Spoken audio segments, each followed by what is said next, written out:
It will be a great opportunity for us to, of course, take stock on the work we've been doing over the last 3 years on behalf of workers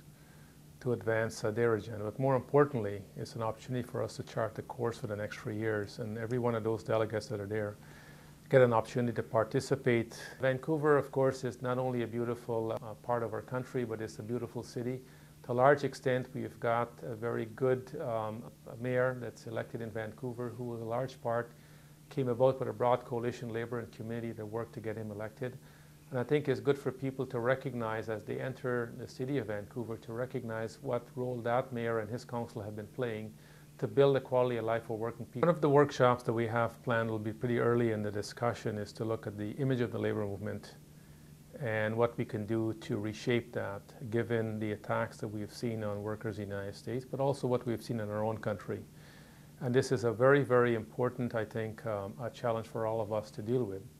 And the entire labour movement have to focus on that as to how we can change both the media perception of our movement, but more importantly, how we can better communicate the value of the labour movement and the work it does on behalf of working people throughout this country.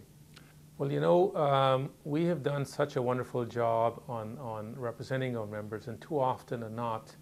what we are not able to achieve is to get those members to speak positively about their unions and their union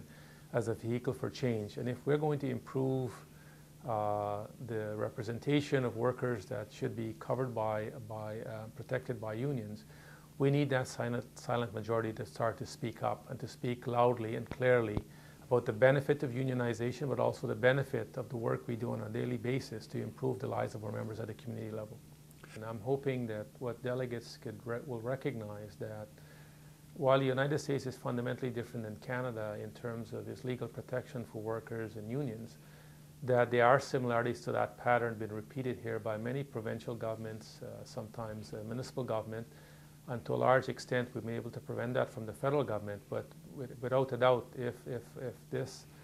current government should get a majority, I am absolutely certain that the attack we're seeing in the United States will also be, in some form or another, be tried on workers here in our country. The importance is the politics do matter. The fact that we have to get out and vote and participate in the electoral process is an important one. But more importantly, in between elections, we should never allow, regardless of who we elect at any levels of government, whether it's municipal, provincial, federal, we should never allow politicians to take our agenda for granted. We have to be in their face constantly, 365 days a year. The important part is for us to leave the convention as cohesive and united as possible. And if we act as one,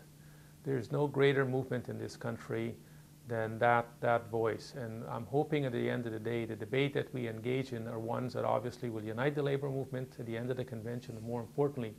leave with the determination with the 3.2 million members we represent, we can make some of the greatest changes in this country by sticking with each other and fighting for the greater good.